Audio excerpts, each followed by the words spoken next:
অল্প দিনের হায়াত, অল্প দিনের জীবন। অন্য একজন বউ নিয়ে সংসার কইরা হয়তো কষ্ট করে আমার জীবন চলতে হবে। আমি তারে রান্না বান্না করে খাওয়াই তৈব, আমি তারে ধৈরে ধৈরে বাথরুমে নেওয়ানো লাগবো, আমি তারে বিছানায় শোয়াই তৈব। বিয়া করে মানুষের খেদমতের লাগি, কিন্তু আমি হয়তো বিয়া করবো তার খেদমতের লাগি। তবু আমার কোনো আপত্তি নাই। ৬০-৭০ বছরের হায়াত আল্লাহ কোনো না কোনো রকমে চালায় নিবে। তবু আমি পরকালে জাহান্নামের একদিনের আযাব সইতে রাজি না। এ যুবক, আরো সমস্যা আছে। আমার মেয়েটা কথা কইতে পারে না। আবু সালে জঙ্গি কয়, আমি এত রাজি আছি। আল্লাহু আকবার। এ বাবা, পায়ে হাঁটতে পারে না, লুলা। আবু সালে জঙ্গি কয়, আমি তাতেও রাজি আছি। আল্লাহর ভয় কি পরিমাণ কলি যায়। এইবার বাবা কয়, ঠিক আছে বাবা, এখন তোমার আগদ পরায় দিই। আগদ পরায় কয়, যাও তোমার বউর কাছে যাও, বাসর করে তোমার স্ত্রী অপেক্ষায়। মূলত তার মেয়েটার একটা সমস্যা এমন নাই, একটা সমস্যা এমন নাই। আবু সালে জঙ্গি তিনি যায় ঢুকলেন বাসর করে। ঢুকেই দেখেন এত সুন্দর পূর্ণিমার চাঁদের মতো একটা গোলাপ ফুল যেন বৈশা রয়েছে। যাওয়া মাত্রই সালাম দেয়, আসসালামু আলাইকুম ওয়া রাহমাতুল্লাহ। এত বড় বড় চোখ দিয়া চায়, আবার কথাও কইয়া সালাম দিয়া কথাও কইল, ফাও দেখা যায়। এই দৃশ্য দেখে মাত্র আবু সালে জঙ্গি দৌড় দিয়া ঘর থেকে বের হয়ে আইছে। আয়া কই, বাবা মনে হয় আপনি ভুল করেছেন। না, আমি ভুল করেছি।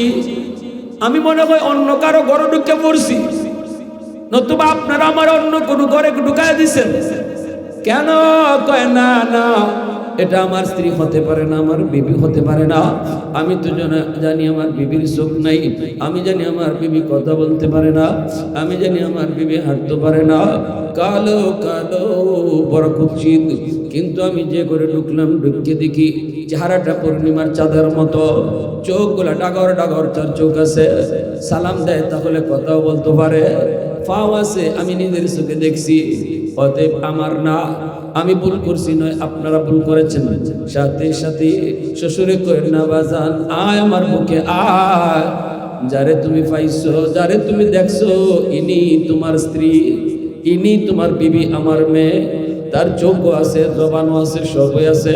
চোখ নাই এজন্য কইছি, কারণ জীবনে কোনোদিন এই চোখ দিয়া পর পুরুষকে কোনোদিন আমার মেয়ে দেখে না। জবান না এজন্য কইছি, জবান দিয়া মা বাপ ভাই বোন ছাড়া বাহিরের কোন পুরুষের সাথে এই পর্যন্ত কথা কয় নাই। হাঁটতে পারে না এজন্য বলেছি, পা নাই বলেছি, পর্দার বাহিরে আজ পর্যন্ত সে কোনোদিন বের হয় নেই, এজন্য কইছে তার পাওই নেই। বাইরে বন্ধুরা, ওই মা ওই বাবা, বাবা ছিল এমন বাবা, যেই বাবা একটা ফল খায়া কত দূর আইছে, আইয়া অন্ধ, নুলা, আতুর, বুবা জানার পরও নিশ্চিত জানি না বিয়া করছে, তবু আল্লাহর আযাবে ডরাইছে। আর এমন একজন মা, যে মা জীবনে পর্দার ভিতর থেকে বাইরিছে না, ওই বাপ মার গর্ভ থেকে আল্লাহ পাক জগৎ বিখ্যাত ওলি, শুধু ওলি নয়, ওলিদের সরদার আব্দুল কাদের জিলানীর আল্লাহ জন্ম দিয়েছে। আওয়াজ দিয়া কও না সুবহানাল্লাহ। আল্লাহ রাসূল আম্মাদান আয়েশা সিদ্দিকা রাদিয়াল্লাহু তাআলা আনহারে নবীজি আয়েশা কে ডাকতেন না, বলতেন হুমায়রা। রাসূল ডাকতেন হুমায়রা করে। হুমায়রা শব্দের বাংলা অর্থ কি? সুন্দরী। রাসূল বিবি সাহেবরে আম্মাদানে কি হয়ে ডাকতা? হুমায়রা, সুন্দরী বিয়া। আম্মাদানও খুশি। আম্মাদান কোন রাসূল আমার অত মায়া করতা। রাসূল খালি আমারে না, সব বিবিরের অত মায়া করতা। যে করো রাসূল যেদিন যাইতা, ইগরো তো বিবি সব খাওয়ান দিতা। তো আল্লাহ রাসূল আমরা যে গ্লাসে পানি খাইতাম, আম্মাদান কইন আমি যে গ্লাসে পানি খাইছি, পানিটা খাওয়ার পরে রাসূল কইতেছেন, আয়েশা বাকি অর্ধেক পানিটা খাইও না, আমারে দিলাও। মহব্বত বাড়ানি কেমনে ইকে দাও, বউয়ের লোকে মহব্বত কেমনে বাড়ানি। আর আমরা কইব কি, তুমি পানিটা ফালাই দিতে পারলাই না, তোমার জুটা পানিটা আমার দিলাইছো। আর আল্লাহ রাসূল কইতেছেন, আয়েশা তুমি সব পানি খাইও না, তোমার জুটা আমারে দিও। আম্মাজান বলেন আমি শুধু খালি জুটাটা রসুল খাইছি না, আমি গ্লাসও যে জায়গা টুট লাগাইয়া পানি খাইছি রসুল এই জায়গাটাও খেয়াল রাখছো। আল্লাহু আকবার জোরে কও। দেখো ভালোবাসা রসুল শিখাই গেছেন। তুমি যদি স্বামী হও, স্বামী হিসাবে বললোকে কেমনে চলতে হয় রসুল শিখাইতেছেন। রসুল কইতেছেন আয়েশা গ্লাসটা আমার কাছে দাও, বাকি পানিটা আমারে দিলাম, সবটা খাইও না। তো রসুল হাত নিয়া আম্মাদান কই না আমি ছায়া রইছি, আমার টুট যেখানে আসিল যেখানে লাগাই পানি খাইছিলাম এখানেই রসুলের টুটটা লাগাইয়া পানি খাইতেছই না, আর আমার ভাই মুসকি মুসকি চাইয়া আসো। একজন স্ত্রী যদি স্বামীর এই হালতটা দেখে তাইলে তার দিলটা একবারে খুশিতে ভরে দিব, ভালোবাসা দিলটা উজাড় হয়ে যায়। এজন্য ঘরের বিবিরে সাজাও, তার মনটা উৎফুল্ল রাখো। বাইরে গিয়া কিতা খাই না ডাইলের বড়া তো সুন্নত হইল, বাইরে তুমি যেটা খাইছো বউয়ের লাগি এটা অল্প হইলে লই আইতাই যে আমি আজকে ডাইলের বড়া খাইছি, তোমার লাগি আনছি। দিলটা ভালোবাসায় ভরে যাইবে। মিয়া বোর ভালোবাসা পাইতে লাখ টাকা লাগতে না, ডাইলে বড়া খাওয়াইয়ে ওই বউরে পাগল করে বানানি যায়, ঠিক না নি? গেছ কোনো কিতাবে লেখছো 10 টাকা মসজিদও দান করার দেখিয়া 10 টাকাতে একটা আইসক্রিম আনিনা যদি বউরে খাওয়া হতে সব বেশি হয়। কারে? বউরে। 10 টাকাতে আইসক্রিমটা আনিনা বউরে খাওয়াও যদি মসজিদও দান করার থেকে সব বেশি। এটা সুবহানাল্লাহ জুড়ে আইতো না। এই জায়গার মধ্যে ভালোবাসা বাড়ানি। আল্লাহ রাসূল সাল্লাল্লাহু আলাইহি ওয়াসাল্লাম এগুলো আমরা শিখাই গেছেন। নবীজি ঘরে ঢুকছেন, আম্মাজান নবী ঘরে ঢুকছেন, ঢুকে এখন আসা বাত হইছে নি। আম্মাজান বলেন নবী গো এখনো পাক ভালো করে হয় নাই, আর একটু সময় বাকি আছে। আল্লাহর নবী রহমতের নবী মায়ের নবী বলতেছেন আয়েশা তুমি পাক করো যাও, আর আমি ঘর ঝাড়ু দিতেছি। আল্লাহু আকবার জোরে কও। নবী বলেন আয়েশা তুমি ঘর ঝাড়ু দাও, আমি পানি আনতেছি। সারাদিন দাওয়াতের কাম করি, নবীজি ঘরে ঢুইকা দেখছেন পাক হয় নাই, রাগ করেন নাই। আমি আপনি হইলে টেম্পারটা গরম হইয়া 100 হইতো, কিতা কইতাম গড়ে থেকে ভাত রান্দা খানি কেন পারো না? একটু যাও দুনিয়াদারি দিয়ে আল বাবাকে দেখো, দোকানদারি করে দেখো কত মজা লাগে। ভাত রান্দার ইগানো ভাল লাগে না। দুনিয়া শিখছো কিতা? কত জাতির কত রঙের মাছ যে আমরা মাতি, ঠিক না নি? কিছু কিছু কথা আছে এমন, এই কথার দ্বারা একবারে বোর খোলজাত ধরে লাগে। কিছু কিছু জামাই হল আসুন কথা কইতে কইতে মা বাপ তুললে কথা কইলা, ঠিক না নি? একজন বউ এটা যতই আপনার কথা কইতাম, কিন্তু যখনই তার বাপের বাড়ি তুললে কথাটা কইবা তখন তার খোলজাত লাগে। কারণ এই মেয়েটা সে জানে তার মা তার বাবা তার এতটুকু করতে কতটা কষ্ট সহ্য করছে, কত ভালোবাসা দিয়া মেয়েটারে বাপ মা বড় করছে। সেই মেয়েটা মা বাবা ভাই বোন সবার ভালোবাসাকে মহব্বতকে কুরবানি দিয়া শুধুমাত্র স্বামীর হাত ধরে অচেনা অজানা জায়গায় তুমি স্বামীর হাত ধইরা স্বামীকে আপন বানায়া, স্বামীর বাড়ির মানুষগুলাকে চিরদিনের জন্য আপন বানায়া, বাপের বাড়ির সমস্ত ভালোবাসার মানুষগুলাকে পর বানায়া জীবনের জন্য স্বামীর বাড়িটাকে নিজের বাড়ি কইরা নিছে। এই মেয়েটা যদি তার মা তার বাবা, ওই মা ওই বাবার উপরে কোনো কথা শুনে মেয়েটা সহ্য করতে পারে না। কারণ মা জানে বাবা জানে কলিজার টুকরা মেয়েটাকে স্বামীর হাতে তুলে দেওয়ার সময় ওই বাবার কলিজা কেমন করে মার কলিজা কেমন করে পৃথিবীর আর কোনো বাপ মা বুঝবে না, শুধু ওই বাপ মাটাই বুঝবে। এজন্য যুবক সাবধান, এমন কোনো কথা কইও না যেই কথা তার চোখ দিয়া পানি ঝরবে, যেই কথা সে পাক করে গিয়া চোখের পানি ধরায় কানবে, বাথরুমের ভিতরে গিয়ে চোখের পানি ধরায় কানবে। এমন কোন ভাষা তুমি ব্যবহার কইরো না, কারণ আমার রাসূল সারাদিন কাজ কইরা ক্লান্ত হইয়া পেটের ক্ষুধা নিয়ে নবী যদি ঘরে ঢুকছেন, তবু আল্লাহর নবী রাগ করেন নাই। নবীজি বলেন, আয়েশা পাক যদি দেরি হয় অসুবিধা নাই, তুমি পাক করে যাও, আমি ঘর ঝাড়ু দিয়া তোমাকে সাহায্য করি।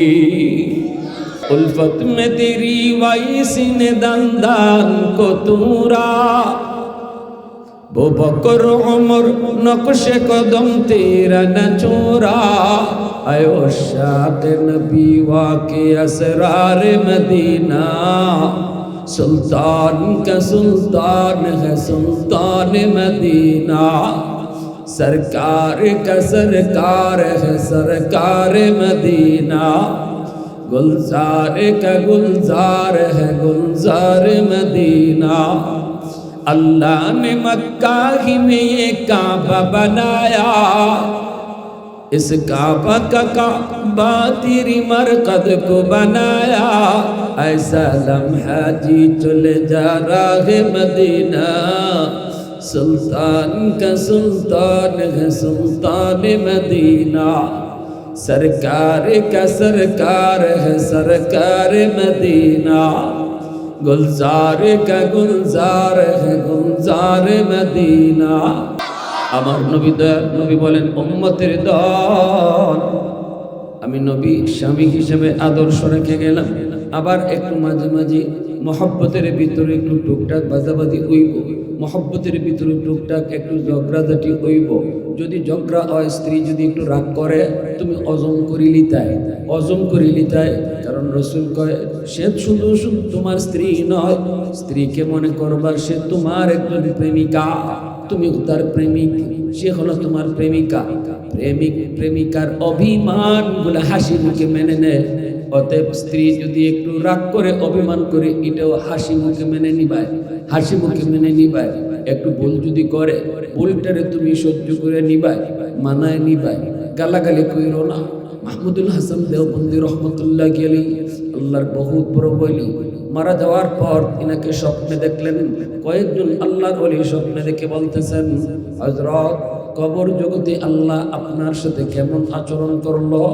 তিনি বলতেছেন, বাবা জীবনভর হাদিস পড়াইলাম, হাদিস পড়াইলাম, আমার নবীর হাদিস আমি পড়াইলাম, কিন্তু আল্লাহ পাকের কাছে এগুলার কোনো দাম নাই।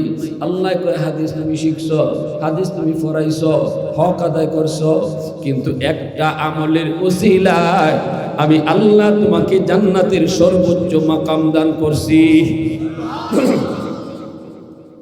কি সে আমল? কি সে আমল? কয় আমলটা হলো আমার স্ত্রী, আমার বিবি রান্না করেছে, প্রতিদিন ভালো তরকারি খাওয়ায়, ভালো ভালো তরকারি পাক করে সুন্দর মজাদার খানা আমার খাওয়ায়। আলহামদুলিল্লাহ আমি শুকরিয়া আদায় করি, প্রতিদিনই কই আলহামদুলিল্লাহ বিবি গো আজকের তরকারি আরো বেশি মজা হয়েছে, আলহামদুলিল্লাহ। এজন্য এটাও একটা নবীর সুন্নত। আল্লাহর নবীও যেখানে খাইতেন, খাইয়ে নবীজি খানার প্রশংসা করতেন। আমরাও কিন্তু করে খাইলেও কন আজকে ফাঁকটা খেডায় করছে, বউকে মুখের লাগে খবর না, মানে খেডায় করছে খাও না, পয়লা ডরাইব, আবার কোনো কোনটা হয়েছে না, কোনো বিপদ নাকি আবার লবণ বেশি গেছি, নাকি আবার জাল বেশি গেছি, তখন একটু মুসকি আসি দিয়ে, আরে না ডরাইও না, খাও কেডার আছে, তখন আশিটা দেখে বুঝবো যে না তুমি লাইনে আসো, ঠিক না? তখন কইতায় যে মজা হয়েছে তোমার আজকের ভাগ, একবারে খুশিতে কলজা পর্যন্ত খুশি, ঠিক না? হ্যাঁ, একদিন এক হুজুর এক বড় খাইয়া কইছিল আলহামদুলিল্লাহ আজকে খানাটা যে মজা হয়েছে, বিবি সাহেব ঘরের ভিতর থেকে খাম দেয়, লাগি হুজুর আজকে 40 বছর ধরে তাইনের সংসার করি, একদিন কইল না খাওয়ানটা ভালো হয়েছে, আজকে আপনার একদিন খানা খাওয়াইছে, আপনি আলহামদুলিল্লাহ শুকরিয়া আদায় করুন, নেতার লাগে খান্দি। আমরা খাস্তরটাই জানি, মাসে মাঝে 29 দিন খাওয়াইছে মজায়, একদিন খালি একটু লবণ বেশি হয়েছে, কেন এই দিনে তুফান, না টর্নেডো গাইল যেতাম স্যার মাহমুদুল হাসান দেওবন্দি দেখুন আমার বিবি সব অত ফাঁক করে খাওয়াইছে, অত মজা লাগছে। একদিন ভুল করে নিয়েছে, তরকারি লবণ দিলাইছে 2 বার, বলে ওই তো পারেননি না পারে না বললে তো ওই তো পারে। মনে একটা চিন্তার মাঝে আসছিল, অন্য একটা কথা তো ছিল, দিলাম নি লবণ না দিলাম নি কইয়া মনে আরেকবার দিলাইছে, ওই জিগে তিতা তরকারি। আল্লাহর ওলি শুনাইতেছেন যে আল্লাহ তার কোন আমলের উসিলায় জান্নাতের উঁচু মাকাম দিছে, এটা শুনাইতেছেন। মনোযোগ আছে আপনাদের? আরো জোর ওখানে আছে। এইবার আল্লাহর ওলি কয়, আমি যখন খানা খাইতে বসছি মুখে দিয়া ওই দেখি তিতা, জমের তিতা। এখন আমি চিন্তায় পড়ে গেলাম, প্রতিদিন খানা খাই মজায়, আজকে একটু তিতা হইছে। যদি বিবিরে কই, বিবি গো তরকারিটা কেমনে কি করছো, তিতা হয়ে গেছে, তাহলে বিবি কষ্ট পাইব। সেও তো মানুষ, মানুষ বলতো ওই তুই পারে, আমারও তো ভুল হয়, মানুষ মাত্রই ভুল ওই তো পারে। অতএব আল্লাহর বান্দি, সে তো মানুষ, আল্লাহ তারে বানাইছে, আমারও বানাইছে, আল্লাহর কাছে সেও দামি আমিও দামি। এই খাতির আমি তার ভুলটা মাফ করে দিব। শুধু তা না, সে যে ভুল করছে এটা তারে বসতেও দিতাম না। তরকারি যে তিতা হইছে এটা বুঝবার লাগে দিতাম। আল্লাহর ওলি কয়, আমি সবগুলা তরকারি খাইছি, বাটি যেটা এনে দিছিল এটাও খাইছি, আর খালি কইতেছি বিবি গো আজকে তরকারি অত মজা কেমনে হইল, আজকের তরকারি অত মজা কেমনে হইল। বিবি সাহেব খালি কয় কৌ কি, বলে হ অন্য দিনের যে আজকের তরকারি আরো বেশি মজা হইছে। এইবার বাটি খাওয়ার পর পাতিলের মধ্যে তো তিতা তরকারি রইছে। আল্লাহর ওলি মনে মনে ভাবতেছেন, এখন যদি আমি খানা খাই উঠি যাইগা, ওজন করে দাঁতে কিরমিরি খাইয়া, তিনি তো তিতা বাটির তরকারি সব খাইছে, এখন পাতিলের তরকারি রইছে, এখন যদি আমি উঠে যাইগা আর বিবি সাহেব খানা খাইতে বয়, তাহলে সে তো খানা খাইতে গিয়ে দেখবো তিতা, তখন কইব ইন্না লিল্লাহ। তিনি তিতা তরকারি খায়া কইছেন তো মজা হইছে, হাই রে আমার স্বামী আমারে লজ্জা দিতে চান নাই, কিন্তু আমি এই ভুলটা কেমনে করলাম, আমার বিবি তো আমার সামনে আইতে লজ্জা পাইব। অতএব না না না, এতটুকু শরম আমি তারে দিব না। তিনি বলতেছে, বিবি তরকারি আরো আসেনি। বিবি আল্লাহ আমার লাগে এক জারা রাখছি। আল্লাহর ওলি কই, অন্যদিন তুমি খাইও রে, আজকে অত মজা হয়েছে আমার দেলাও ফেরা। উদ্দেশ্য হইল বিবিরে টেরই ফাইবার দিতা না। বিবি যদি খাইলা তো টের ফাইলিব। বিবি কো তুমি আরেকদিন খাইও, আজকে পুরা ফাতিলটা আমার দিলাম, অত মজা আমার মনে হয় জীবনে খাইছি না। বিবি খুশির চুটে পুরা ফাতলা লই আইছে, আইনা খাচ্ছা দেও, তোমার তো অতই মজা লাগতেছে, যাও না আমার লাগতো না, এখন হাতে দেখো তুমি খুশি মনে দেও, তুমি খুশি মনে দিতেছ বিবি না না আমি খুশি মনে, মানে একেবারে খুশি হইব না। স্বামী যদি কয় মজা হয়েছে আমার সব দিলাও, বিবি তো আরো খুশি হয়, ঠিক না নেই? কারণ ভাগটা তো তাই করছে, ঠিক না নেই? তো পুরা ফাতিলের না দেওয়ার পরে আল্লাহর ওলি পুরা ফাতিলের সব তরকারি তিতা, জমের তিতা তরকারি খাইলি চলি। আল্লাহ পাক কই, মাহমুদুল হাসান ওই দিন আমার বান্দির দুষ্টারে তুমি এমন ভাবে গোপন করেছো, আজও পর্যন্ত আমার বান্দি জানে না ওই দিন সে তরকারিটা কত তিতা করছিল। সুবহানাল্লাহ, শুধুমাত্র আমার বান্দি হওয়ার কারণে তুমি এইভাবে হজম করে খাইলিছো, আমার বান্দির দুষ্টারে গোপন রাখছো। অতএব আমি আল্লাহ সিদ্ধান্ত নিয়েছি তোমার জীবনের সব আমি গোপন রাখবো, তোমার জীবনের সব দোষও আমি গোপন রাখবো। আর রাখছি তো রাখছি, হলে রাখছি না, এই আমলের উসিলায় তোমার জান্নাতের উঁচু মাকাম দিছি। मैं तालिब मौला हूँ मेरे इश्क़ निराला, मैं तालिब मौला हूँ मेरे इश्क़ निराला, है जुमला जहाँ जिनके तजल्ली से उजाला, है जुमला जहाँ जिनके तजल्ली से उजाला, মাদারুদ জাহা গায়র খুদা ইয়ার নদারম যদি আদ খুদা হিচ দিগর কার নদারম যদি আদ খুদা হিচ দিগর কার নদারম। মুসলমানের আওয়াজ দেখো আল্লাহু আকবার। এজন্যই আল্লাহ পাক কয়, আল্লাহর নবী তার হাদিসে কয়, মহিলা স্ত্রীকে আল্লাহ পাক তোমার আমার পাজরের হাড্ডি দিয়ে বানাইছে, ঠিক না? প্রত্যেক স্বামীর পাজরের হাড় দিয়া, এই যে বেখা হাড়, এখানে যে একটা আড্ডি বেখা, এই বেখা আড্ডি থেকে আল্লাহ বউ বানাইছে। অতএব এরা একটু বেখা হইবই, এরা কথাবার্তায় চাল চলনে একবার সোজা পাইতায় না, একটু বেখাতেরা হইবই। যেহেতু বেখা আড্ডিতে বানাই, এজন্য বেখাতেরা ওইবই। যদি বেখাতেরা হয় তখন তুমি লুকাই রাখো, কারণ এটা তোমার অঙ্গ, তোমার অঙ্গ থেকে বানানো হয়েছে। তোমার একটা অঙ্গ যদি দোষ থাকে, এই অঙ্গটারে তুমি লুকায় রাখো। চোখ যদি একটা কানা থাকে, বেটা খালা চশমা লাগাইলাই, ঠিক না? নি বুঝবার দেয় না, তার এক চোখ নাই। হ্যাঁ, খান যদি একটা না থাকে, চুল লম্বা করে খানের ভিতরে হারাই তো রাখে, খান খাটা, এটা যাতে দাম যায়। হ্যাঁ, আজ যদি একটা না থাকে, ষাটের আতে লম্বা করে তো রাখে। নিজের অঙ্গ তুমি যেইভাবে গোপন রাখো, মানুষকে বুঝতে দাও না, দুষ্টা মানুষের চোখে পড়তে দাও না। তোমার স্ত্রীও কিন্তু তোমারই একটা অঙ্গ দ্বারা তৈরি। অতএব স্ত্রীর কোনো যদি দোষ হয়, এই দোষটাও নিজের অঙ্গের মতো তুমি ডাক্কা রাখতা, ঠিক না? অনেক যুবক আছে বিয়ে করছেন, এরা খুব হুজুরে আমরা বিয়া শাদী করলাম না, দেওয়া শুরু করলো। বিয়া তো আসে না, নিব বিয়া করবার আগে তো হিকন লাগবো, বিয়া করবার আগেও তুই বুঝন লাগবো। বউ যারে আনবো তার সাথে চলতাম কেন, তাই না? আমার বান্দি না, ঘরে কাজের বেটি না, ইনি আমার যেমন স্ত্রী তেমন রসুল কয় তোমার মাহবুবা, তোমার প্রেমিকা। অতএব তার সাথে প্রেম করো, তার সাথে ভালোবাসা করো। অভিমান দুই একটা যদি করে, এবার মান্য লিতাই, হজম করে লিতাই। আর বিবি সাহেবেরও কাম আছে। বিবি সাহেবও মনে করতে হইব আমার স্বামী কিন্তু আমার হাকিম।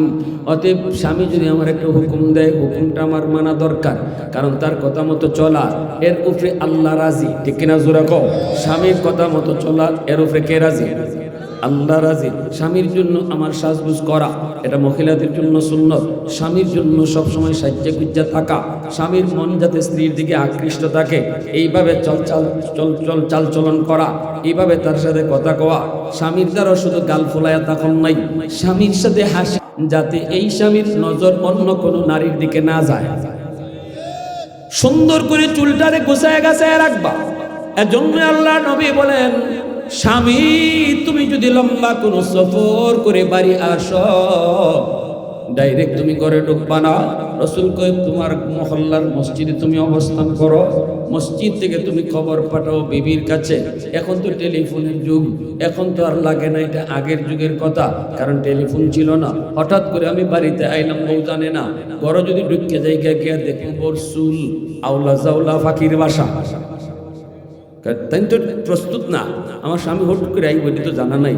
এখন আমি ঢুকিয়ে যদি বোর চুল দেখি, তেল নাই, কোনো মালিশ নাই, আশ্রাইল না, আউলা জাউলা, হ্যাঁ, একটা সিরা ভরা জামা পরা, অথবা একটা শাড়ি পরা, এটা খালি লেগে রয়েছে, এটা যদি আমি 1 মাস 40 দিন বা 2 মাস পরে আইসে দেখি, তাইলে আমার মনের যে আগ্রহ আছিল এটা নষ্ট হয়ে যাব, ঠিক কিনা? আকর্ষণ নষ্ট হয়ে যাব। এই জন্য রসুল কয় মসজিদে অবস্থান করো, এখান থেকে ঘরে খবর দাও। আর বিবি সাহেব তোমার খবর পাইয়া সাথে সাথে আয়নার সামনে থাকবা, অথবা গোসলের দরকার লাগলে গোসল হামাই যাক, গোসল থেকে বাইরিয়া সুন্দর করে চুলটারে আশ্রাইয়া সেলের মধ্যে একটা সুগন্ধি তেল লাগাইয়া ছিল, সুন্দর একটা শাড়ি বইরা সাজ গুছিয়ে তোমার লাগে বইয়ে থাকতো। তুমি ঘরে আইলে দেখলেই যেন তোমার মনটা বইরে যায়। দেখছেন আল্লাহ ইসলামের আদর্শের কথা শুনছেন। কিন্তু আমরা আমাদের মা বোনদের মাঝেও কিছু খাসলত বেশি ভালো না। বিয়া হওয়ার পরে মনে করে শেষ, এখন আর সাজগোজ নাই। বিয়ার আগে গোমা কি ফুস কি ফাঁস, ঠিক না? নিজের বিয়ার আগে চুলে কি কাটিং, কি জামা, কত কি সোনো পাউডার, আর বিয়ার পরে লেবেন্ডিশ, এইদিকে আইটটা যাইতেছেন এদিকে যে শাড়ির আসল মাটির মাঝে ঘষায় ঘষায় যায়, সিকরা বিট লাগতেছে, খবরই নেই। ওটি ইবাইকের লেগে যাও, একটু গুছাই গাছাই যাও, আর গুছাই গীত হইতো, আরে ভাই এবার তো ভাই নিছি, ওই খামইছি নি। অন এই বেটা যখন ঘর থেকে বাইরে সিলেট যেত, সিলেট যাওয়ার সময় রাস্তা দেখো, ও মা গো এক ম্যাডাম যাইতেছে, ওরে বাপরে, এইভাবে চুল রে কোপা তুলিয়া, চেহারা সোনো পাউডার দিয়া, কি সুন্দর সাজ্জা সজ্জা। তো হের নজর তো এবার যাইবই।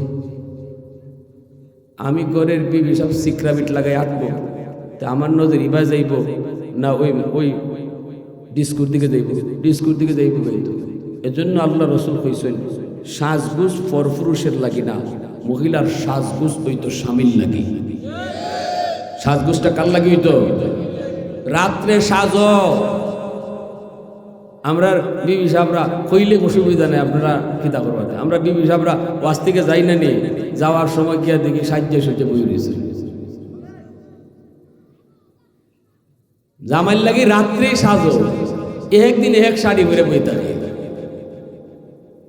তাহলে মন কেন লাগে অন্য ভাই যাইতো, যাইতো কেন লাগে? ইসলামের নিয়ম নীতি আমরা মাথা তোই নাই, যেভাবে মন চাইবা চলতেছি, যার কারণে সমাজে ঘরে বাইরে লাগছে আগুন, ঘরও আগুন বাইরেও আগুন। আর ইসলামের রীতিনীতি যদি মান্য চলতাম, ঘরও জান্নাত বাইরেও জান্নাত, ঠিক না? নিবে কষ্ট পাইতেছি না আপনারা? আগে ঘর ঠিক করে হলে এরপরে বাইরে মানে গড় তুই মেইন। গড় যদি শান্তি থাকে তো সব শান্তি, গড় যদি অশান্তি থাকে তো সব অশান্তি, সব ডাইল, সব ডাইল। এজন্য আমার ভাইয়েরা বন্ধুরা, বিবি সাহেব এইভাবে চলত, এইভাবে নিজের পরিপাটি করে রাখতো, সাজ্জা গুজ্জা রাখতো। কিন্তু আবার পরপুরুষের লাগি সাজ না, সাজ হইতো স্বামীর লাগি। বিয়ার সেন্টারে যদি তুমি যাও, তখন তো তুমি সুন্দর শাড়ি পইরা তেল মালিশ লাগাইয়া সাজ্জা সজ্জা গেলায় কারে দেখাইতেছ? কারে দেখাইতেছ? বিয়ার সেন্টারে বিয়ার যাওয়ার সময় তোমার সব ফুসফাস ঠিক আছে, এদিন দেখতো কেটা? ওই হগল বেটাইন রে। হা, আমার রূপ, আমার সৌন্দর্য, আমার সাজ পরপুরুষের জন্য না, এটা স্বামীর জন্য, ঠিক কিনা? জোরে কও। আব্দুল কাদের জিলানীর আব্বা নদীর পরে তিনি বৈশা রয়েছেন, হঠাৎ করে দেখেন পানির স্রোতের মধ্যে ভেসে যাইতেছে একটা ফল। ক্ষুধার জ্বালায় তিনি এই ফলটা খেয়ে ফেলছেন। আবু সালে জঙ্গি আব্দুল কাদের জিলানীর আব্বা পেটের ক্ষুধার কারণে তিনি ফলটা খেয়ে ফেললেন। এইবার খাওয়ার পরে হুঁশ ফিরছে, হায়রে আমি কার গাছের ফল খাইলাম, কার গাছের ফল খাইলাম, আমি তো চরম অন্যায় করেছি। আরেকজনের গাছের ফল তার অনুমতি ছাড়া খাওয়া যায় না? না যায়? জোরে খাও। ওগুলো কইতাই না জানি, কারণ আমের দিন আইলে আর আম তো খেতে পারতাই না, ঠিক জানি? আমের দিন আইলে ওরি বাপরে, যে আগে ভাই ওই মালিক। এটা কোন কিতাবও আছে আমি আজও পাইছি না। আম গাছ থেকে আম ফললে পরে যে আগে ধরতে পারে হে ওই মালিক ওই জায়গা, এটা কোন কিতাবও আমি আজও পাইছি না। আমরা কিতাবও পাইছি যে গাছ থেকে ফরুক, গাছের মালিক আমের মালিক থাকে, যে ওই ভাব, যে ওই ভাব, গাছের মালিকের মালিকানা বাদ যায় না। কিন্তু আমাদের দেশের ফতুয়ায় গাছের মালিকের মালিকানা বাতিল, যে পাইলি যে মালিক হয়ে যায়। শরীয়তের মাসালা হইল, আম গাছ থেকে আম পড়ছে, এই আমটা লইয়া মালিকের বাড়ি যেতে হয়, এ ভাই আপনার গাছের একটা আম পড়ছে, ভাই নেন আমটা নেন। হে মানুষের বাচ্চা হইলে হে রাখবো মাতো না বলে হে খবরে বাপরে। বাজান বাজান বাচ্চা থাক, বাজান বাজান বাচ্চা থাক, কত ফুয়াইতে ইটাইয়া খাইলাই আম, আর তুমি গাছ থেকে পড়ছে আমি আম লইছো আমার বাড়ি, তুমি এটা খাও। ওই যে দোয়াও করে দিল আর কইল তুমিও খাও। এবার খাওয়াটা 100% হালাল। এই আম খাইয়া নমাজ পড়বাই, নমাজে মজা পাইবাই। আব্দুল কাদের জিলানীর আব্বা নদীর স্রোতের তালে তালে আম বাইসা যাইতেছে, তাই নাম লইয়া খাইলি চলি। পানির বাইসা যাইতেছে, আশেপাশে কোনো গাছ গাছালে দেখাও যায় না, ক্ষুধা ছিল বেশি, নদীর পারে বই রসুন পেটের জ্বালায় আম পাই আম খাইলে খাইয়া কোন ইন্না আলিল্লাহ আমি ডেকে দেখো কার গাছের ফল খাইলাম, আমার তো মাপ আনন্দ লাগবো, এই ফলের মাপ না আনলে তো উপায় নাই, আমি তো কাজটা জায়েজ কাম করি নাই, আমি তো বৈধ কাম করি নাই। সোজা তিনি শ্রুতির উল্টা চলতে লাগলেন। মালিকের সন্ধানে পেয়ে গেলেন নদীর পারে একটা আম গাছের বাগান, বুঝে গেলেন এই বাগান থেকেই ফলটা পড়ছে। সোজা চলে গেলেন বাগানের মালিকের কাছে, যা বলতেছেন চাচা, সালাম কালাম দিয়া বলতেছেন চাচা, আমি মস্ত বড় একটা ভুল করে ফেলেছি, আমি আপনার গাছের একটা ফল আপনার অনুমতি ছাড়া খেয়ে ফেলেছি। কই খাইছ? এখান থেকে 2 মাইল দূর। এই বাগান থেকে কয় মাইল দূর? 2 মাইল দূর। নদীর পারে আমি বসা, পানির স্রোতে আপনার একটা বাগানের আম পানির স্রোতে বেশি বেশি যায়, আর আমি পেটের ক্ষুধায় খেয়ে ফেলেছি। চাচা আপনি আমার মাফ করেন, অথবা আমের বদলা চাইলে বদলা নেন, আপনি আমার মাফ করেন, আপনি আমার মাফ করেন। এমনি বাগানের মালিক তিনিও ছিলেন বড় আল্লাহওয়ালা।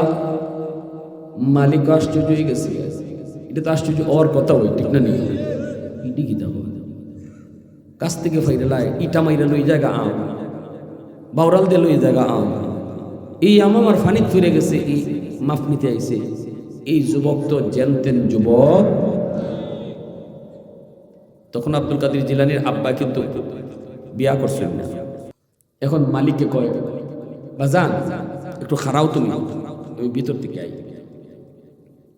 গিয়ে ওই মালিকের বউরে বলতেছে, বিবি গো, ও বিবি, আমরা একমাত্র একটা মেয়ে, আমাদের মেয়েটা বড় দিনদার, বড় আল্লাহওয়ালি, আল্লাহরে ভয় করে চলে, পর্দার ভিতরে থাকে। তুমিও উপযুক্ত একটা ছেলের জন্য আল্লাহর কাছে কান্দো, আমিও আল্লাহর কাছে কান্দি। ও বিবি, মনে হয় আল্লাহ আমাদের ডাক কবুল করেছে, উপযুক্ত একটা ছেলে আল্লাহ আমাদের বাড়ি ফাটায় দিছে। কি করে কেমনে কয় সময় একটা আম খাওয়ার পর সে আমের মাপ নিতে আইছে। বিবেকে কও না এটা কি জানতেন কোন যুবক? দিলের ভিতরে আল্লাহর ভয় তের কি পরিমাণ। সাথে সাথে তার বিবেক কয় এই ছেলের আচ্ছারা করণ যাইতো, জবাই ফারো আটকাও, জবাই ফারো আটকাও। জিলানির আব্বা ধরা খাইলিস, বাগানের মালিক কয় মাপ দেওয়া যাইতো না, ফেট থেকে আম বাইর করো।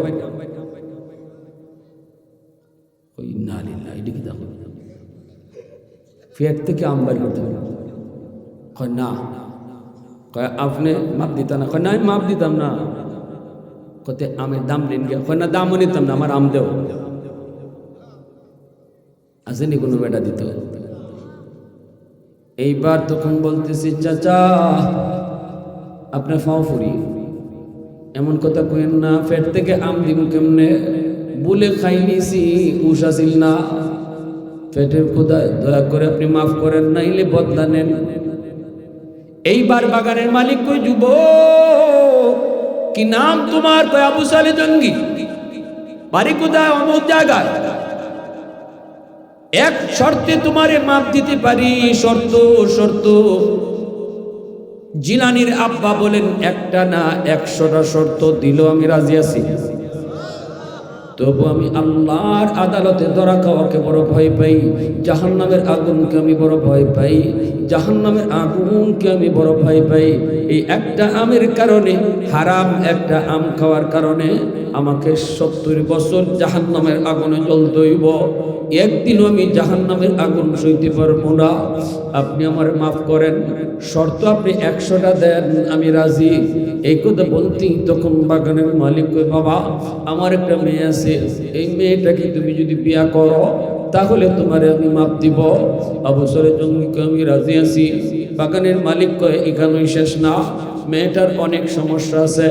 এইবার বাগানের মালিকের উদ্দেশ্য হলো তার ভিতরে আল্লাহর ভয় আল্লাহর ভয়, সত্যিকার অর্থে আখিরাতের আযাবের ডরায় আসে আইছে, এটা পরীক্ষা করার জন্য আরেকটু গাড়াইতেছে। কয় বাবা মেয়েটার অনেক সমস্যা আছে, একটু বুঝা কও তুমি কেমনে রাজি। এক নাম্বার হলো আমার মেয়েটার চোখ নাই, অন্ধ, দুইটা চোখের একটা চোখ নাই, অন্ধ। রাজি আসনি? আবু সালেহ জঙ্গি কয় এরপরও আমি রাজি আছি, কারণ অল্প দিনের হায়াত, অল্প দিনের জীবন। অন্ধ একজন বউ নিয়ে সংসার কইরা হয়তো কষ্ট করে আমার জীবন চলতে হবে। আমি তারে রান্না বান্না করে খাওয়াই তৈব, আমি তারে ধৈরে ধৈরে বাথরুমে নেওয়ান লাগবো, আমি তারে বিছানায় শোয়াই তৈব। বিয়া করে মানুষের খেদমতের লাগি, কিন্তু আমি হয়তো বিয়া করবো তার খেদমতের লাগি, তবু আমার কোনো আপত্তি নাই। ৬০-৭০ বছরের হায়াত আল্লাহ কোনো না কোনো রকমে চালায় নিবে, তবু আমি পরকালে জাহান্নামের একদিনের আযাব সইতে রাজি না। এ যুবক, আরো সমস্যা আছে, আমার মেয়েটা কথা কইতে পারে না। আবু সালেহ জঙ্গি কয় আমি এত রাজি আছি, আল্লাহু আকবার।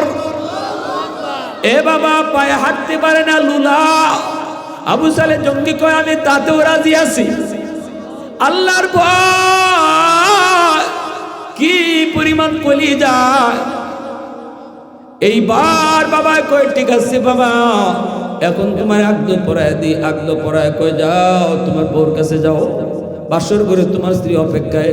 মূলত তার মেয়েটার একটা সমস্যা এমন নাই, একটা সমস্যা এমন নাই। আবু সালেহ জঙ্গি তিনি যায় ঢুকলেন বাসর করে, ঢুকেই দেখেন এত সুন্দর পূর্ণিমার চাঁদের মতো একটা গোলাপ ফুল যেন বৈশা রয়েছে। যাওয়া মাত্রই সালাম দেয়, আসসালামু আলাইকুম ওয়া রাহমাতুল্লাহ। এত বড় বড় চোখ দিয়া চায়, আবার কথাও কইয়া সালাম দিয়া কথাও কইল, ফাও দেখা যায়। এই দৃশ্য দেখে মাত্র আবু সালেহ জঙ্গি দৌড় দিয়া ঘর থেকে বের হয়ে আইছে। আয়া কই বাবা মনে হয় আপনি ভুল করেছেন, না আমি ভুল করেছি, আমি মনে হয় অন্য কারো ঘরে ঢুকে পড়ছি, নতুবা আপনারা আমার অন্য কোনো ঘরে ঢুকায় দিছেন কেন? কয় না না, এটা আমার স্ত্রী হতে পারে না, আমার বিবি হতে পারে না। আমি তো জানি আমার বিবির চোখ নাই, আমি জানি আমার বিবি কথা বলতে পারে না, আমি জানি আমার বিবি হাঁটতে পারে না, কালো কালো বড় কুৎসিত। কিন্তু আমি যে করে ঢুকলাম, ঢুকে দেখি চেহারাটা পূর্ণিমার চাঁদের মতো, চোখগুলা ডাগর ডাগর, তার চোখ আছে। সালাম দেয় তাহলে কথাও বলতে পারে, ফাও আছে, আমি নিজের চোখে দেখছি। অতএব আমার না, আমি ভুল করছি নয়, আপনারা ভুল করেছেন। সাথে সাথে শ্বশুরে কই না বাজান আয় আমার বুকে আয়, যারে তুমি পাইছো, যারে তুমি দেখছো, ইনি তোমার স্ত্রী, ইনি তোমার বিবি, আমার মেয়ে। তার চোখও আছে, জবানও আছে, সবই আছে। চোখ নাই এজন্য কইছি, কারণ জীবনে কোনোদিন এই চোখ দিয়া পর পুরুষকে কোনোদিন আমার মেয়ে দেখে না। জবান না এজন্য কইছি, জবান দিয়া মা বাপ ভাই বোন ছাড়া বাহিরে কোনো পুরুষের সাথে এই পর্যন্ত কথা কয় নাই, হাঁটতে পারে না এজন্য বলেছি, পা নাই বলেছি, পর্দার বাহিরে আজ পর্যন্ত সে কোনোদিন বের হয় নাই, এজন্য কইছে তার পাওই নেই। বাইরে বন্ধুরা, ওই মা ওই বাবা, বাবা ছিল এমন বাবা, যেই বাবা একটা ফল খায়া কত দূর আইছে, আইয়া অন্ধ, নুলা, আতুর, বুবা জানার পরও নিশ্চিত জানিয়ে বিয়া করছে, তবু আল্লাহর আযাবে ডরাইছে।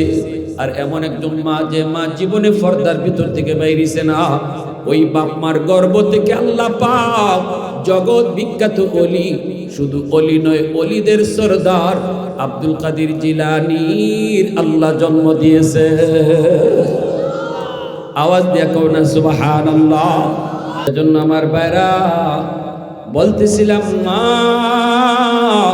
তোমার সৌন্দর্য, তোমার পর্দা, তোমার রূপ দেখার অধিকার শুধু একমাত্র স্বামীর, ঠিক কিনা জোরে কও। এই রূপ আর সৌন্দর্য বাহিরে পুরুষকে দেখাও না। আব্দুল কাদের জিলানী চলে গেছে, আর আসবে না এমন কথা আল্লাহ কয় নাই, নবীও কয় নাই।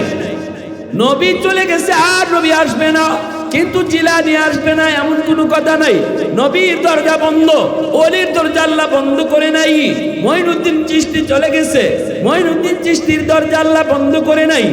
আজও যদি জিলানীর বাবার মতো বাবা হও, জিলানীর মার মতো মা হও, আজও তোমার গর্ভ থেকে আব্দুল কাদের জিলানীর আল্লাহ জন্ম দিব, কারণ ওলির দরজা আল্লাহ এখনো বন্ধ করছে না।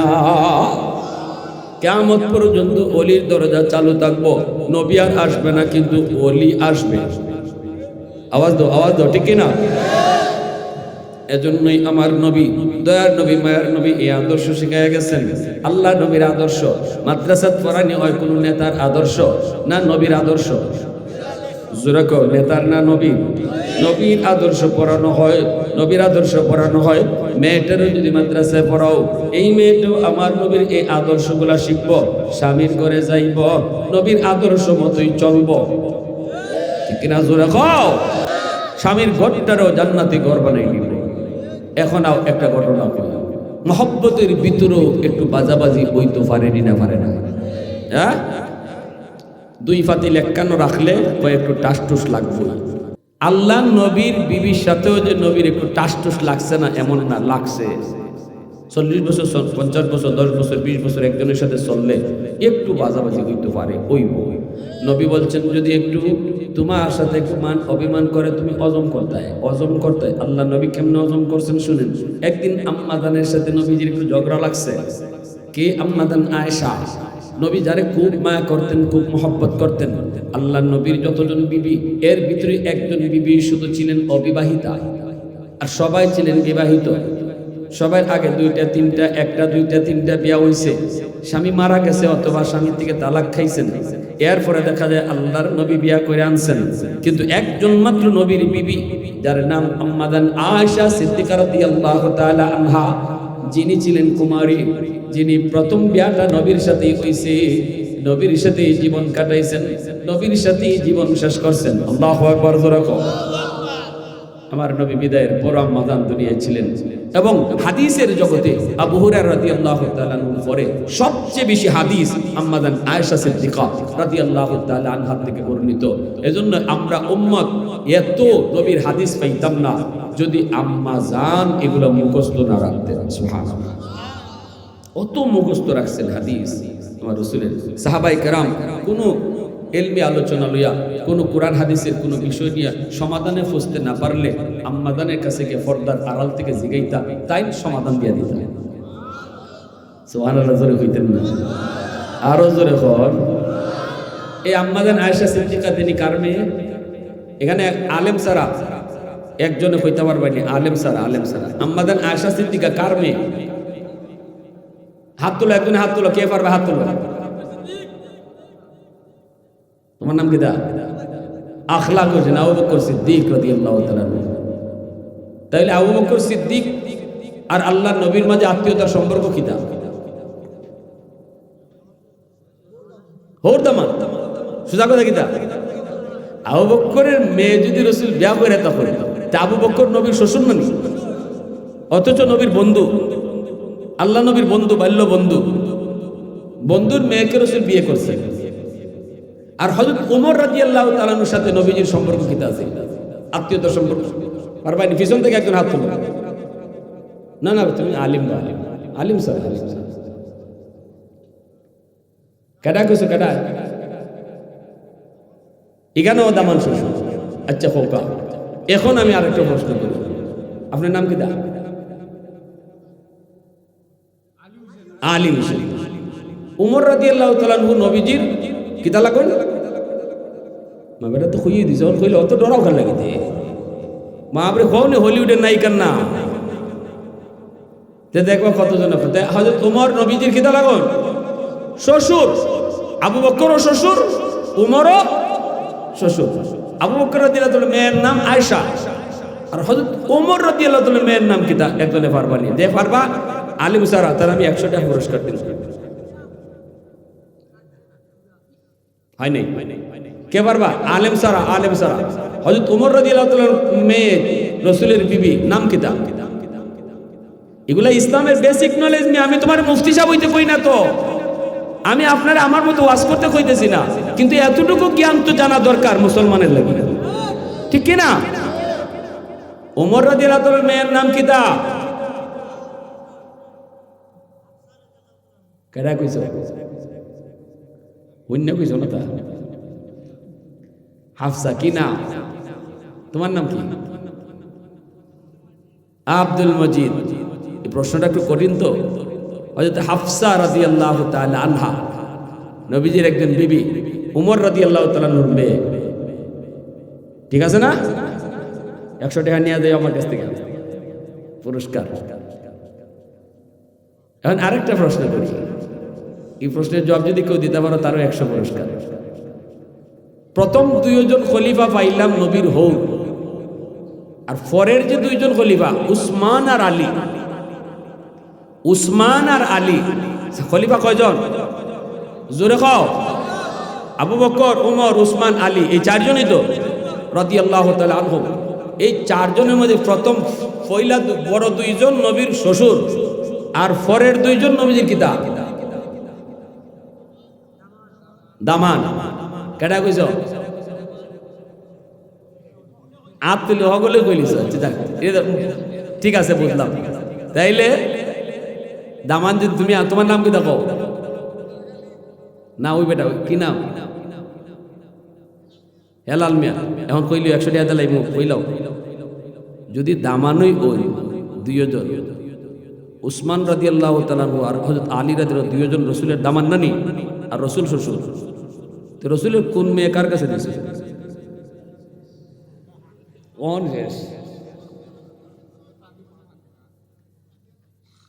হযরত আলী রাদিয়াল্লাহু তাআলার কাছে দিয়েছেন ফাতেমা রাদিয়াল্লাহু তাআলা আনহাকে, ঠিক না? আর হযরত উসমান রাদিয়াল্লাহু তাআলার কাছে দিয়েছেন দুই মেয়ে পরপর। একজন দিছেন, দেওয়ার পরে তাই মারা যাওয়ার পরে রাসূল আরেক মেয়ে দিয়েছেন, ঠিক না? এজন্য হয়তো উসমান রাদিয়াল্লাহু তাআলাকে জিন্নুরাইন বলা হয়, দুই নূরের অধিকারী। আবু বকর সিদ্দিক রাদিয়াল্লাহু তাআলার মেয়ে আম্মাজান হযরত আয়েশা রাদিয়াল্লাহু তাআলা আনহা, নবীজির খুব মায়ার বউ, মায়ার বিবি। নাম ধরে ডাকতে আয়েশা না, কইতা হুমাইরা, ও আমার সুন্দরী, এবার ডাক্তার হয়েছিল। তে একদিন লাগিয়ে গেছি গিয়া দুইজনের। আল্লাহ নবী কইতেছেন, আয়েশা একটু আস্তে মাতো। কিতা মারতাম আস্তে? মাতবার যা মাতছি তুই। আল্লাহ রাসূল কইন ঠিক হইতেছে না, তুমি রং। আম্মাজান কইন আমি রাইট আছি, আপনি রং। আল্লাহ রাসূল বলতেছেন, আয়েশা তুমি রং, আমি রাইট। আম্মাজান কইন জি না, আমি রাইট, আপনি রং। লাগছে নি? লাগছে নি? রাসূল কিন্তু অজব করেন, কারণ আল্লাহর নবীর সাথে আল্লাহর নবীর বিবিরা মাঝে মাঝে একটু ঝগড়া করলে, একটু আওয়াজ দিয়ে কথা কইলে রাসূল কিন্তু অজব করে সব শুনতা। কিন্তু হযরত উমর আইসুন এই আওয়াজটা পাইয়া সব চুপ হয়ে গেছেন, চুপ হইয়া আর রাসূলের সাথে আর ঝগড়া করেন না। এমনি আল্লাহ রাসূলের হযরত উমর রাদিয়াল্লাহু তাআলা আসকার থেকে বলতেছেন যে রাসূলের সাথে তোমরা অত চিল্লাইয়া মাতো, আর আমি কটায়ার মধ্যে উমর, আমি আবার পরে চুপ হয়ে গেছো, কামটা ঠিক করলা? তখন আম্মাদানটা পর্দার ভিতর থেকে কই, আমরা তো দয়ার নবীর সাথে কথা কইতেছি, আর তুমি উমর হইলাই আগুন, তুমি লোহা, তোমার হিজানি দেয় না, এই জন্য তোমার ডরাই। আমরা নরম নবীর সাথে কথা কইতেছি। সুবহানাল্লাহ। যেই মাত্রই দুইজনে লাগিয়ে গেছে গিয়া, এমনি রাসূল কইতেছেন, আশা কাম করো, আসলে আমি রাইট না তুমি রাইট, এটা তো তুমিও মানতাই না আমিও মানতাম না, চলো একদিন বিচারক আইনই এটা রায় দেয়, এটাই মানবো, তুমি মানবাই নি। আম্মাজান ঠিক আছে আনুন, আপনি যারে মন চান। আল্লাহ রাসূল কইন না, যারে মন চানতাম না, তোমার আব্বারে আইনই। আম্মাজানের আব্বা কেডা? আবু বকর। কন্যাকে লাগে আবু বকর সিদ্দিক রাদিয়াল্লাহু তাআলা মেয়ে না নি আম্মাজান আয়েশা সিদ্দিকা। তো আল্লাহ রাসূল কইতেছে, আয়েশা তোমার আব্বারে আইনই বিচার করার লাগে। আচ্ছা, কোন বউ যদি হুনে জামাইয়ের সাথে লাগছে আর বিচার করবার লাগে, তার আব্বা আইতাছেন, বাপ রে বাপ কি খুশি, ঠিক না? আমার আব্বা তো আমার পক্ষেই মানবা, ঠিক না? নেই তো যেই আল্লাহ রাসূল তোমার আব্বারে আইনই, আম্মাজান কোন ঠিক আছে, অসুবিধা নেই, আমি ভিতরে ভিতরে খুব খুশি। রাসূল এসে আবু বকর সিদ্দিককে খবর দিয়া ঘরে ঢুকে রাসূল, আবু বকর আনছি তোমারে বিচার করার লাগে। আবু বকর সিদ্দিক তো নীরব হয়ে গেছিল, ইন্না লিল্লাহি, আমার মেয়ে রাসূলের সাথে এমন কিতা করলো যে আমার বিচার করানো লাগবে, চুপচাপ বই রয়েছিল। এমনি আল্লাহ রাসূল বলতেছে, আয়েশা তুমি আগে হুনাই পাই না, আমি আগে হুনাইতাম, বিচারকরা দুইও পক্ষে মাতন লাগবো না, কখন লাগবো না, তুমি আগে কই পাই না, আমি আগে কইতাম। আম্মাজান তখনও মেজাজ গরম রয়েছে, কারণ ফাইটটা তো একটু আখালি শেষ হয়েছে, এটা তো অত সহজে ঠান্ডা হয় না। আম্মাজান কই আপনিও আগে কই, তবে যেটা কইবা হাসা কইব, এই কথাটা হইছে নি, আপনি আগে কইন এই কথাটা হইছে, কিন্তু পরে যে কইলে আপনি যা কইবার হাসা কইন, এটা কি হইছে? এটা রাগের মাথায় মুখ পুচকে বাইরে গেছে। এই কথাটা নবীর শানে যায়, নবীর শানে মানায়। আমার রসুল জীবনে কোনোদিন মিশা কইছেন? আবু জাহেল উতবা সাহেবাও বলতে পারেনি রসুল মিশা কইছেন, কিন্তু আম্মাজান গুসার চোটে ফসকে মুখ দিয়ে বাইরে গেছি। আপনি আগে কইন তবে হাসা কইন, কথাটা হইন না। আল্লাহ রসুল জিম ধরে লিছিল, নবীজি তো হজম করার শক্তি আছে, কিন্তু বিচারক যেই না আসতে বিচার করতে তাই তো হজম হারাই লিছিল। বিচারকের হজম হইছে না। কইলে কি তুই আমার রসুলের ব্যাপারে এমন কথা কইলে যে যা কইবেন হাসা কইলেন, তাই না আসলে বিচার কথা। এই কথা হইন না মেয়েরে এমন জোরে চর একটা মারছেন আল্লাহ রসুল সাল্লাল্লাহু আলাইহি ওয়াসাল্লামের সামনে। আম্মাজান চর খাইয়া গুইরে মাটি ধরে গেছেন, দৌড় দিয়ে রসুলের পিছে আইয়া এইভাবে আশ্রয় নিয়েছেন, ইয়া রাসূলুল্লাহ আমারে বাঁচান। আল্লাহ রসুল এইভাবে হাত দিয়েছেন, হাত দিয়ে বলতেছেন, আয়েশা এই আবু বকর থামো, তোমারে বিচার করতে আনছি, মারতে আনি নেই। আল্লাহু আকবার জোরে কোন। কেউ আপনাদের এলাকার নাম কি দা খাস জানেন? এমন কোন জামাই আসেনি এরকম আদর্শ দেখাইতে, বরং আরো কইবা কিতা আরো দেও কিছু জ্বালাই লিছে, জ্বালাই লিছে, কখন দুই ভাই আও, ঠিক না? আল্লাহ রসুল হাত দেখুন, বিচার করতে আনছি, মারতে আনি নেই, জাকাত খারাপ। সাথে সাথে আবু বকর সিদ্দিক খারাপ গেছেন, নবীজির চোখ লাল হয়ে গেছে, নবীজির চেহারা লাল হয়ে গেছে। মাল্লা কেন, মারছো কেন? নবীজি আওয়াজ উঠে গেছে, মারছো কেন? আনছি বিচার করতে, মারছো কেন? যাও, তোমার বিচার লাগবে না। সাথে সাথে আবু বকর সিদ্দিক রাদিয়াল্লাহু তাআলা ডরাইয়া, রাসূলের রাগ দেখে ডরাইয়া ঘর থেকে বাইরে এসেছেন। আর আল্লাহ রাসূল এভাবে ঘুরে দাঁড়াইয়া আম্মাজানের দিকে চেয়ে কইতেছে, মুস্কি হাসি দিয়া, রাসূল কয়, আয়েশা কিতা খবর? আম্মাজান আয়েশা দিছে, আয়েশা রাসূলের বুকের মাঝে মাথা রেখে বলতেছেন, ইয়া রাসূলুল্লাহ মাফ করে দেন, ভুলে গেছি। এখন দুইজনে আয়েশা দিছে, এই আশির আওয়াজ বাহির থেকে আবু বকর সিদ্দিক শুনতাছে, তাই না? এবার আইসেন ঘরের ভিতরে, আই এখন মাইটা কোন জাতের বিশ্বাস। এখন দুইজনে আসা, আল্লাহ রসুল এখানেও আমাদের জন্য আদর্শ শিখাই গেছে। স্বামী স্ত্রীর ভিতরে যদি একটু ঝগড়া লাগে, বাংলা গাইল দিও না, একটু অজম কইরো, লাঠি লইও না, অজম কইরো, তালাক মুখ দিয়ে বাইর কইরো না, অজম কইরো। আমরা তো যখন মাথা রক্ত উঠতে জায়গা, তখন তালাকে একটা দুইটা না, একবারে মা নানি সদ্য গোষ্ঠী সহ, ঠিক না? নেই দিতে দিতে। আর কিছু কিছু ব্যক্তিও আছে এমন, বাপরে বাপ, কারণ 12 লাখ টাকা মোহর, হেডেম বেশি, কত বাপের করিলে তালাক দে, ওই জামাই রেখে ভাই কত বাপের করিলে তালাকটা দে। আর এই বেটায় 12 লাখ আর 20 লাখের খেয়াল করে না। আমার জানা মতে তা মোহর বেশি হয়েছে, মোহর বেশি হওয়ার কারণে কেউ তালাক দেয় না এমন না, মাথা রক্ত উঠে গেলে 1 কোটি তালাক হইল 14 গোষ্ঠী সহ। পরেরটা পরে বুঝে, ঠিক না? নি এর পরে হুজুরের কাছে, হুজুর রাগের মাথায় যে কিতাব হয়েছি উস নাই, হুজুর একটু বাউনি করো, 2টা বলা 3টা বলা, তালাক কি তেমন সে আইসে এসে দেয়, তালাক তো রাগের মাথায় দেয়। এখন কি মাসলা নিতে আসে?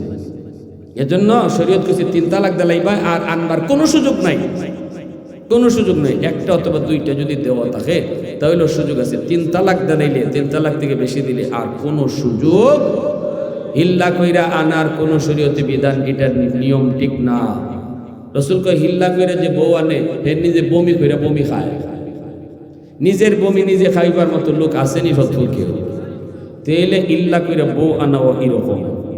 যদি তুমি নিজের বমি নিজে খাইতে পারো, নাউজুবিল্লাহ। অতএব তালাক দেওয়ার আগে হুশ কইরা সাবধান, তালাক মুখ দিয়ে বের করবা না।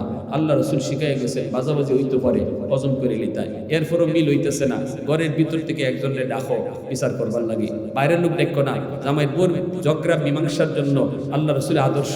বাহিরের লোক কানুন নাই, ঘরের লোক দিয়ে মীমাংসা করো। কারণ বাইরের লোকে আইয়া এটারে কমাইতো না, বাড়াই বাড়াই এটারে জাল দিব, ঠিক কিনা? এজন্য দেখো আমি আজকে কথাটাই শুরু করছি যে আজকে এই মাদ্রাসা, আপনাদের এই মাদ্রাসাগুলোতে এই নিয়ম কানুন, এই আদর্শগুলো আজকে পড়ানো হয়, যা আমাদের মোটো জানা নাই, ঠিক কিনা? আমরা অজ্ঞ, আমরা জানি না, আমরার মতো করে সংসার চলতেছি, আমরার মতো করে আমরা চলতেছি। বউয়ে জানে না জামাইয়ের হক, জামাই জানে না বউর হক, যার কারণে বড় হয়ে রয়েছে আগুন, মন দেয় অন্য ভাই। অতএব মাদ্রাসার দরকার আসেনি না নাই? নবীর আদর্শের শিক্ষা দরকার আসেনি না নাই? আপনাদের এলাকার এই মাদ্রাসা হইছে, কারা কারা খুশি একটু হাত তুলে আল্লাহরা দেখান। আল্লাহ তুমি কবুল করো, সবাই বলেন আমিন। আরো জোরে কোন আমিন। লন্ডন হিসাব খুব মায়া করেন। এই যে আপনাদের এলাকার সন্তান, এই যে হাফেজ জুবায়ের, হ্যাঁ খুব বেশি লাগে রয়েছে যে আমার লন্ডনী চাচা, আপনারা অত মায়া করেন হুজুর, অত মায়া খালি কোন হুজুর একটা বার আগে। তো আলহামদুলিল্লাহ এই সুবাদে আপনাদের কাছে আওয়াজ